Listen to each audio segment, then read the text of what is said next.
Alright, we're taking a look at the IOR Valdada 1.5 to 8 by 26.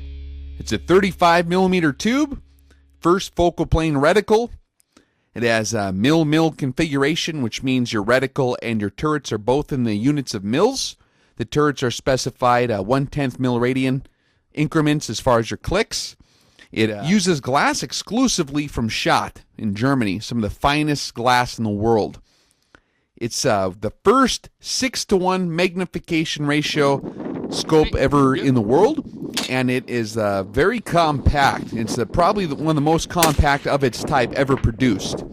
The feature set on this particular optic make it suitable for not only long-range applications, but also for close quarters battle applications as well. You can run around, and it's very, very quick on the fly with the 1.5 power. The 35mm tube gives you a very, very big picture of the target when you are behind the scope. And if you want to shoot out to 500-600 or more, you just crank it up to 8 power, and you have no problem sending rounds downrange pretty accurately at long ranges as well.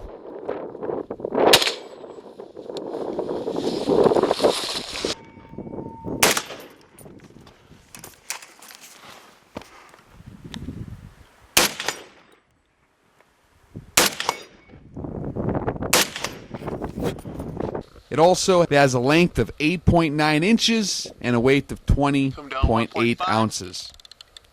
This rifle scope is designed to operate in any kind of weather conditions you can find, from -40 to 140 degrees Fahrenheit. And it's good for any kind of humidity or rain. Very, very rugged construction. Now, this scope is assembled in Romania, and any of you who've had the joy of using one of the Romanian AK variant rifles, you know that they have their stuff built to very, very rugged specifications. IOR is a major producer of optics for military platforms, and they have a lot of optics on battlefields across the world. So they know what they're doing. If they want to make something rugged, it's not very difficult for them to do. Now, this optic is actually set up with the straight mil configuration, and it doesn't incorporate any ballistic drop compensators into it. And as we discussed in our long-range rifle shooting videos, ballistic drop compensation is handy for certain applications, but it's not very customizable when conditions change, when ammunition changes. There's various things that can affect your ballistics. So having just a straight mil configuration with both the reticle and the turrets being designated in straight units of milliradians, it's a lot more customizable as far as indexing firing solutions under various conditions at various ranges. So it's actually a desirable feature that I do actually prefer over the BDC elevation turrets that are specifically set up for certain bullets, like the 168 grainers or whatever. So it's just nice to have that. This optic is actually very short and compact overall when you consider that it's a 6:1 zoom ratio with 8 power at the top. Its optical performance is actually very good. I did verify that. I've heard that these are pretty good. And with the Schott glass, they have full multi-coating and T3 upgraded technology with anti-reflex on the objective and the ocular.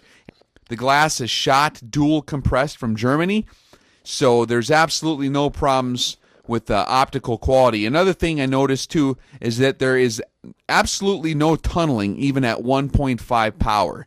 Now, this reticle is a 2 mil diameter circle with a center dot. And the idea was that at 1.5 power, the circle dot becomes just one big bright illumination center. And this offers really good visibility and allows for quick target acquisition. And when you crank it up to the higher powers, you start to see the center dot, and you can use that for your precise aiming.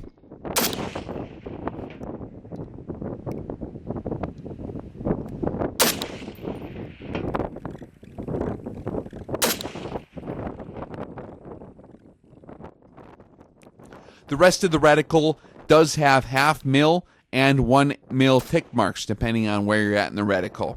So there's various ways to get readings there. Another important feature is the diopter adjustment on the ocular, and you can really focus this thing even at pretty close range very well. So that's it's very, very easy to get this thing set up.